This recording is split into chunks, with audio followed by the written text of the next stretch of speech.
Amerika ovozi. Televizorda, radioda va internetda. Shuningdek, uyali telefoningizda. O'qing, tinglang va tomosha qiling. So'nggi xabarlar tezkor, xolis va ishonchli. Video, foto va audio shaklida.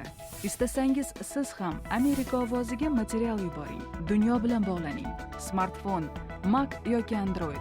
Applikatsiyamizni ishlating. Amerika ovozi barmog'ingiz ostida.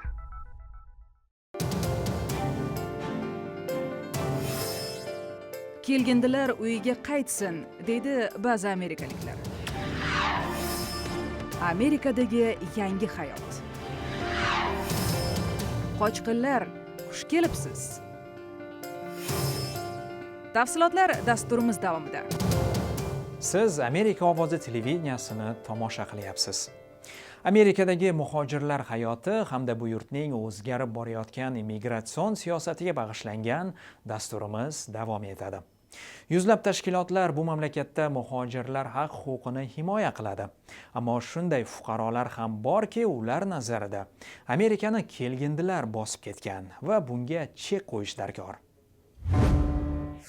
This is a Bebop 2. Fransiya mahsuloti tagida sensorlari, kamerasi bor. It's got sensors on the bottom like a little sonar. It's got a camera. Okay? Glenn Spencer chegarachi emas, lekin kichik dronni ko'tarib har kuni AQSh Meksika chegarasiga boradi. The computer's looking at 5 miles. Kompyuter 8 kilometrgacha bo'lgan hududni ko'ra oladi. Harakat sezsa, u yerda odamlar bor deb aytadi menga.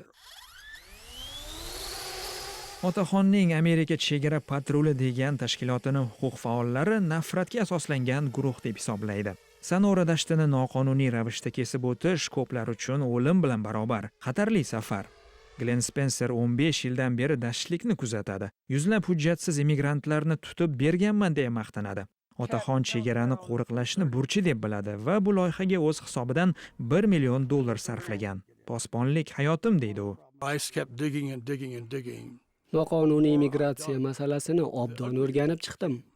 Spencer nazarida noqonuniy immigratsiya haqidagi haqiqatni, Amerikani barbod qilishni ko'zlayotgan guruhlar borligini ko'pchilik bilmaydi. Meksika deya da'vo qiladi u, AQShda o'z tarafdorlarini ko'paytirib Janubiy shtatlarni tortib olmoqchi.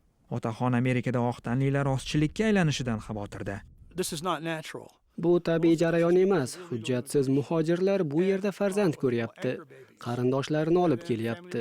Bunga chek qo'yish kerak. Bu ketishda ispan zabonlari katta kuchga aylanib, saylovlarga ta'sirini o'tkaza boshlaydi. Juanita Molina kabi faollarning aytishicha, Spencerga o'xshab fikrlaydiganlar talay, ayniqsa chegara hududlarda. Amerika jamiyatining muayyan qatlamida qo'rquv bor. Go'yo ular tug'ilib o'sgan Amerika yo'qolib borayotgandek. Kelgindilar mamlakatni bosib olayotgandek. Trump prezidentligi davrida bu tendensiya yana ham avj olyapti. Advokat Mo Goldman deydiki, ayrim fuqarolar o'zboshimcha harakatga o'tgan. Ular o'zini vatanparvar deb hisoblaydi. Chegarani o'zimiz yopamiz. Noqonuniy kirayotganlarni chegarachilarga ushlab beramiz deyishadi. Bu ishlar albatta qonunga zid emas, lekin bizning shaharda ko'pchilik ularga qo'shilmaydi. Irqchilik, ksenofobiyani rad etadi. Prezidentlik saylovidan keyin Glenn Spencerning donorlari kamayib ketdi. Immigratsiya haqida qayg'uradigan fuqarolar deydi u, Prezident Trump jiddiy chora ko'rishiga ishonadi. Spencer donorlar yordamisiz ham chegarani qo'riqlashda davom etmoqchi. Dronlar ishlab tursa bas. Amerika ovozi xolis, tezkor va ishonchli axborot manbai.